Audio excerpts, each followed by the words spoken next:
Okay, our last chapter here, chapter 15, where we're talking about price. And this is the final component of the 4 P's that we've been discussing. So we spent a lot of time talking about the product, value, adding value to customer, figuring out what customers want, all that element, and figuring out what product we're going to offer. We talked about the place, where we talked about distribution and retail versus online, and different types of retailers and wholesalers and all that type of thing. That's the place. And then we talked about promotion in the last few chapters, where we talked about advertising and public relations and sales promotions and all those types of things. And so then that brings us here to price, the last one. And again, I think it's really important to remember that all 4 of these need to go together to have an integrated marketing plan, so that if you used high quality components and you sell it in exclusive distribution and you promote it as a really high quality thing, then the price needs to reflect that as well. And the same thing, the opposite with the value. If I cut down all the frills and have extensive distribution and promote it everywhere and promote it as a good value, and that's the message I'm sending in the promotions, the communications, then I need to price it accordingly. So we just kind of have to make sure that all 4 P's go together, and that our entire thing is integrated, which is why it all has to be planned at the beginning, so that all 4 of these fit together. So the pricing framework, we've got a variety of goals that we might have. A firm might have a specific return on investment that they have to make. Sometimes you have that, especially if you've got stockholders and they require a certain return. And so you'll look at how this, for instance, how this product or how this marketing campaign or whatever is going to affect that. But we're only going to consider products that we think will return at least a specific return on investment. In general, your goal is to maximize profits. Now, sometimes I think marketers feel their goal is to maximize sales revenue or market share. So this would be sales in number, and this would be sales in dollars. And sometimes I think marketers feel that's their goal, is just to sell as many as possible. But really, marketing is a part of a bigger company, and so the goal should always be to maximize profits, to help the company's profits increase. And so if you take your sales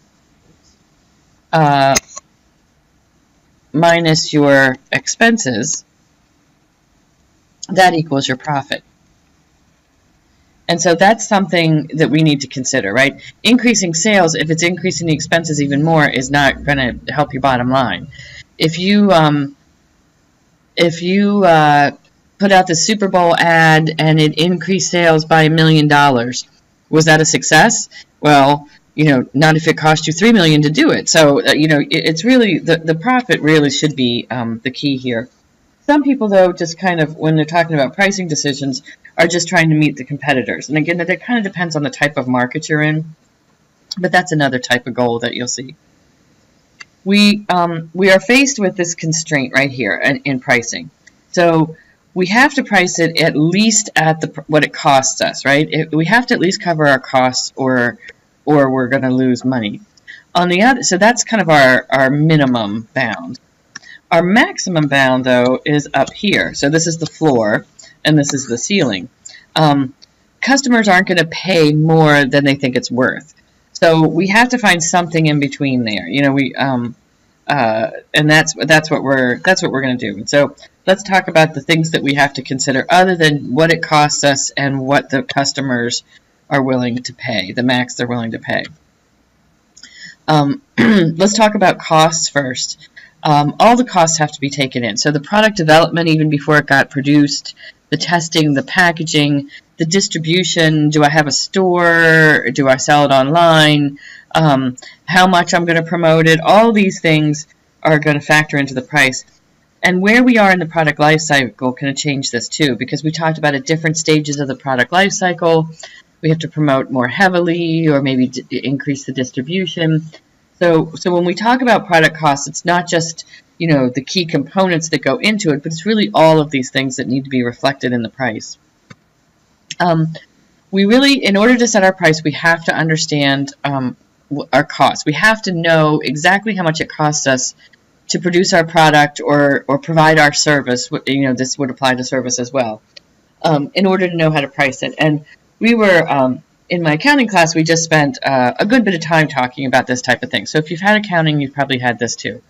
But we really have to have a good, and if you don't understand your cost that well, but your competitors do, they're going to have a big advantage over you in terms of pricing and knowing what they can do with their pricing. So a fixed cost is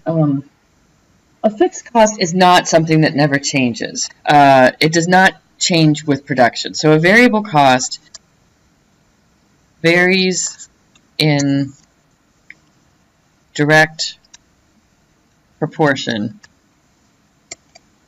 to the volume, how many products I'm producing or how many haircuts I'm providing or whatever. But there's a direct correlation here. If my volume goes up 10%, this cost will go up 10%. And so that's what these are. Everything else is really a fixed cost. So it could be, so these would be like your direct materials, your ingredients, hourly employees, those types of things. Direct labor, I'll put that. These would be everything else. So it could be things that really do not change from month to month, like your rent or your mortgage or your insurance or something like that. But advertising comes in here too. And the advertising can change every single month as you change your mind, but it's not changing because your volume changed. In fact, it should be the other way around, right? And so fixed costs do not change with a change in the production level, and variable costs do. And everything has to fit. There's some costs that are kind of both, but you can split them into their fixed part and their variable part. Once you understand your costs in terms of whether they're fixed or variable, you can get the break-even point. And so the break-even point is your total fixed costs divided by your unit contribution margin, is what we call it, the contribution per unit, which is the selling price per unit minus the variable cost per unit. So you have to understand how much of your costs are fixed and how much of your costs are variable in order to get this. But once you get this, and again, we spent a whole chapter on this in accounting, it's a really powerful tool. The break-even point tells you how many you have to sell just to cover your fixed costs. Everything after that, this entire contribution part is your profit, essentially, your income. And so while break-even isn't our goal, it's really important for us to know what that point is, and then everything after that is profit. So it's a very important thing to know, even though that's not our goal. You can show it on a graph like this, for instance. So the orange line here is my revenue, and the green line is my cost. And so you can see right here, whether I produce 0 or 6, I've got at least, even if I produce nothing, I've got at least $6 million in costs. So those are my fixed costs right there. And then after that, the more I produce, the more the costs go up. That's the green one. And so that's the variable part. And so this line here is showing you your fixed and your variable cost. And where they meet is my break-even point. Everything after that is profit. So I can see here I have to sell 600,000 units just to break even, to cover my costs. Anything I sell after that is profit, and the more I sell, the bigger that profit is. So we have to understand our costs, and then we have to understand what else is going on here. Our overall marketing strategy and objectives. So again, fitting in with the other of the 3 Ps. Organizational considerations, what I have, what are the priorities in my organization, what are the resources available. And then we want to talk about some of these other ones here too. So what's going on in the economy, the market for my product, the competitors for my product, the government regulations, and sometimes social concerns too, depending on what kind of product I'm making. If you sell something that is a necessity, you don't want to look like you are taking advantage of low-income people, that kind of thing. So let's talk about the market for our product and the demand for our product. So this is kind of on the other end here with the customers. How will customers respond to my price? Will they perceive that the value is there? because again, that's our ceiling at the top. That's the max people are willing to pay is what they value. How many buyers are there, and how sensitive are they to a change in price? That is called elasticity. Elasticity. There we go. And if you've had econ, if you've had microecon, you've talked about elasticity. We talked about that. So in general, the law of demand says if the price goes up, the quantity demanded will go down. So if we graph out demand like this, here's the quantity and here's the price. At a high price, the demand would be fairly low. At a lower price, the quantity demanded and the amount that you sell will be higher. And so you connect the dots, and this is what your demand curve looks like. So the higher the price, this being 0, right? So the higher the price, the lower the quantity, like that. So we operate at this point or somewhere in between. And that's the law of demand. So we know if we increase our price, the amount we sell or the quantity demanded will go down. Now, how much will it go down? That's what the elasticity tells you. How much is your demand going to change when the price changes? And that's also very important to know. It depends on the type of product you sell. So here's the demand curve, and theirs is a little bit curved right here. But if it's very elastic, that means even a small change in price will have a big change in the quantity demanded. And if it's inelastic, even if I raise my price, I'm not going to sell that much. So I could raise my price by 10%, and maybe my sales would drop by 1%. And so the change in the quantity demand is smaller than the change in the price. That's really, really important to know for you to be able to maximize your profit and your sales there. So again, this being the 0 point. If it's very elastic, that demand curve tends to be flat. If it's inelastic, it tends to be steep. And so you can see if I change my price here by this much, I get a fairly big change. If I do that same thing on this guy, it's kind of hard to write this small, I get a very small change in the quantity demanded, this being the quantity. So that same change in price over here makes a big change in the quantity demanded. Over here, it makes a small change. If you sell something that is a necessity, like gas or something like that, even if you raise your price, they'll buy a little bit less, but they're still going to buy it because they need it. If people don't have substitutes for that, it tends to be very inelastic. Whereas things that are luxury items or a big part of their budget, or there's a lot of substitutes, then people are very sensitive to a change in price. And if you increase your price, they'll just switch to something else. So it's very important to understand how people feel about your product and this type of what type of product it is in there and how sensitive they are to a price change. Because if you're inelastic, generally you can raise your revenue by increasing your price. And yeah, you'll lose a little bit of sales, but the revenue increase will be even more than the lost volume. Whereas if you have an elastic demand, you can probably raise your revenue by dropping your price, because the increased volume here will more than make up for the lower price. So it's really important to know that. The market that you're working in will depend a lot on the type of, and again, this we cover in microeconomics. Pure competition, these guys are what we call price takers. So there's no difference between their product and anybody else's. You usually see this in like agriculture or something like that, or even like the stock for a particular company. There's no difference. Like if you and I are both selling Microsoft stock, there's no difference between the share I'm selling and the share you're selling. So nobody would be willing to pay me more than you because there's no difference in the product. So these people just have to take whatever the market price is. The rest of these guys are, to some level, price setters. And if you can differentiate your product and convince people that it's worth more than the others, it has something of value, then you can charge a little bit higher price. So the extreme example would be a pure monopoly. There's only one seller, and they have a lot of control of the price. An oligopolistic competition, there's a couple big companies dominating the market. You generally see this in an industry where you have really high fixed costs. So like airlines or computer manufacturers or car manufacturers, soda, any of these industries that just have a couple big guys doing it. And then monopolistic competition is what a lot of firms fall under too. Most people fall under one, monopolistic competition or oligopoly. Monopolistic competition is called that because they're trying to create a monopoly within the competition. So they're similar products, but differentiated. Okay, so they're not identical like these guys are. These guys are identical.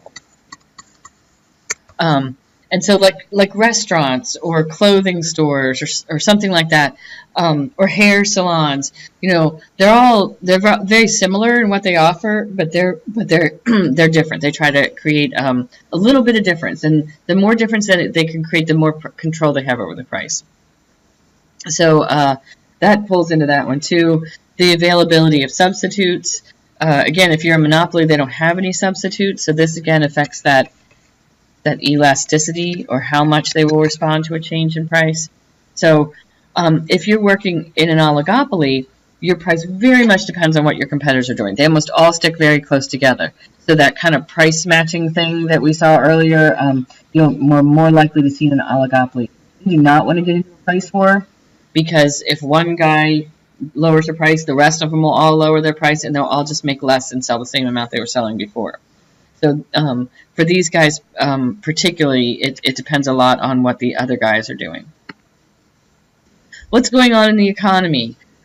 Weak economies like a recession and high unemployment generally call for lower prices. However, if you spent years building up a high-quality reputation, recessions are fairly temporary. This last one was an unusually severe one, but most before that, when the average length of a recession was like 8 months, and then we're back out of it. So you'd hate to waste years of building up a high quality thing just to try and because really by the time you change your image, the recession's over, and now you've got a lower quality image, and it's going to be really, really difficult to change that. So keep in mind that these situations are temporary. That's why some companies have different brands, and so I have my high-end brand and my low-end brand, and I'll emphasize one during a recession and one during when the economy's better. It doesn't compromise the image of either one. Pricing decisions, there's all kinds of laws in there. Generally, they want to encourage competition, because that's almost always better for customers in terms of lower price, and protect consumers are generally what these laws are. Predatory pricing is kind of driving somebody else at that, so that would be anti-competitive. Bait and switch takes advantage of consumers. So these would be the two main goals of most of these laws, and I'm not going to make you kind of memorize laws, but there's lots of them. Channel pricing is if the manufacturer tells the retailer what they can charge, and that's not legal either.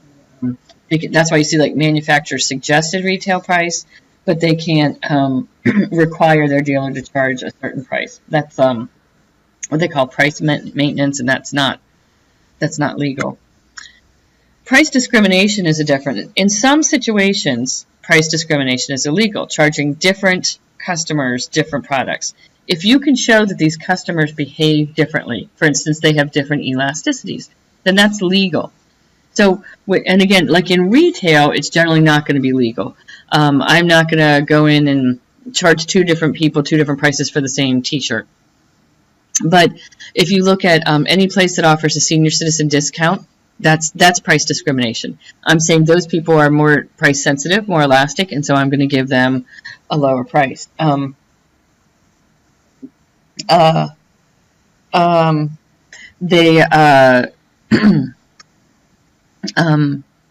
Sorry, I got distracted here. Like at the movies, they charge a different price to children. Well, it costs the same thing to provide the service, right? It doesn't cost any less to show that movie to a kid than an adult. But if those groups of people act differently, then they might charge different prices. So that's price discrimination. But you do have to be careful that you can show there's an economic reason for it. Okay, so let's talk about some pricing strategies here. Hang on one second.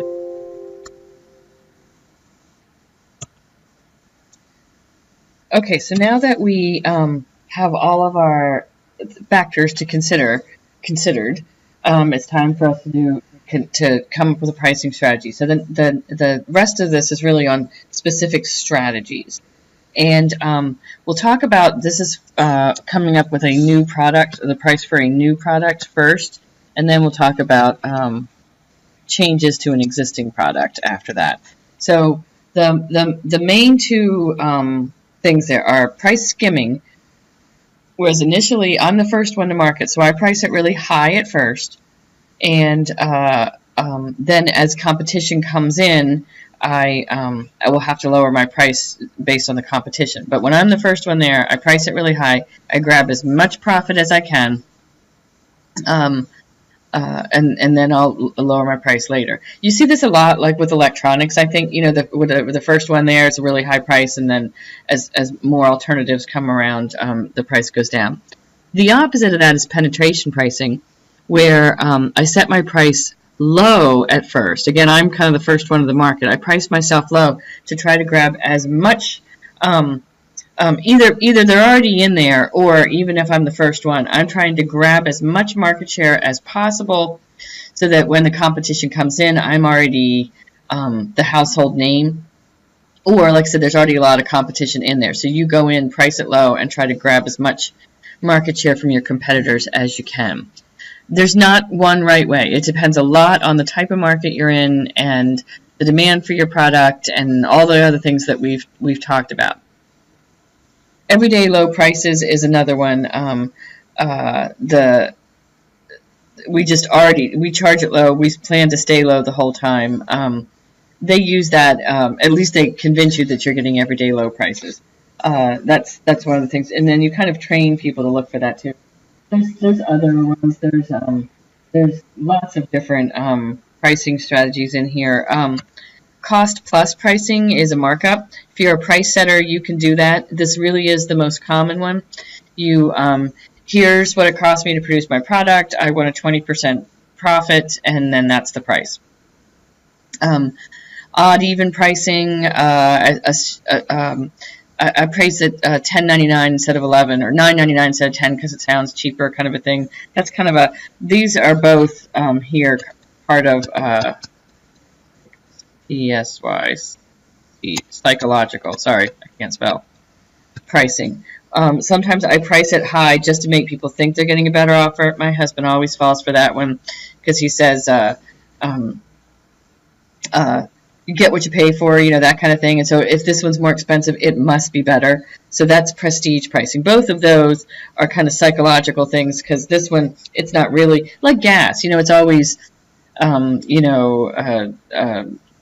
whatever, 99, 95, whatever, just to make you think that it's lower. If you are a price setter, you can use cost plus. If you're a price taker,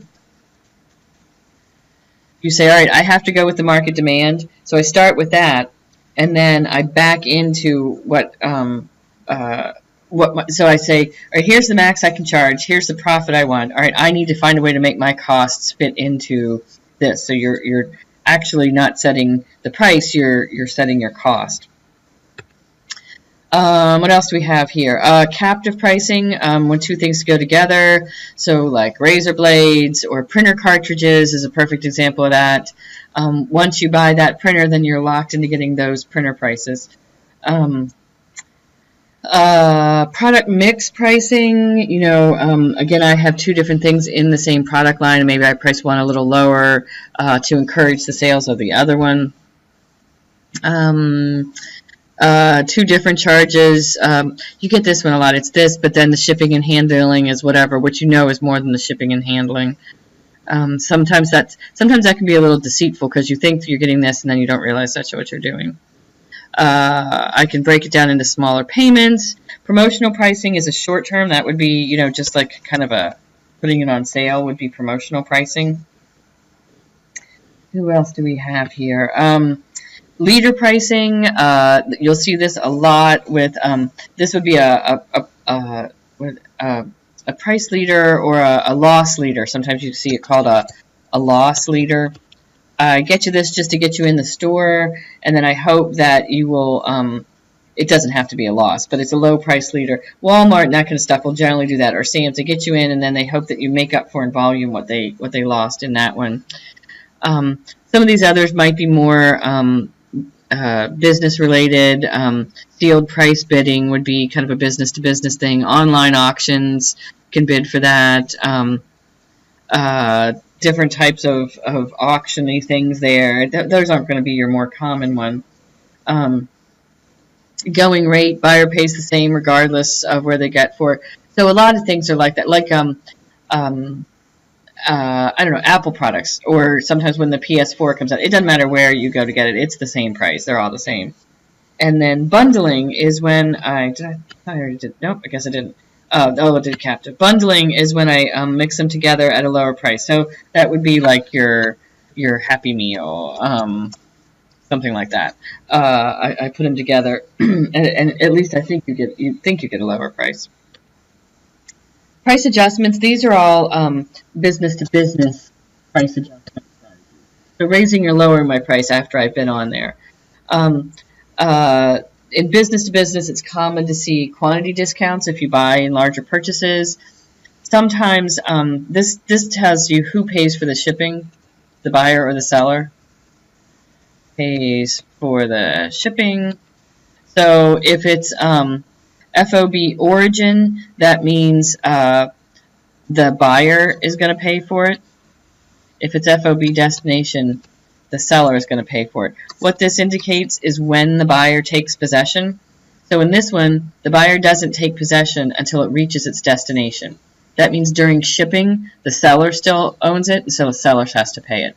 This one, as soon as it hits the shipping process, the buyer is the owner, and so the buyer has to pay this.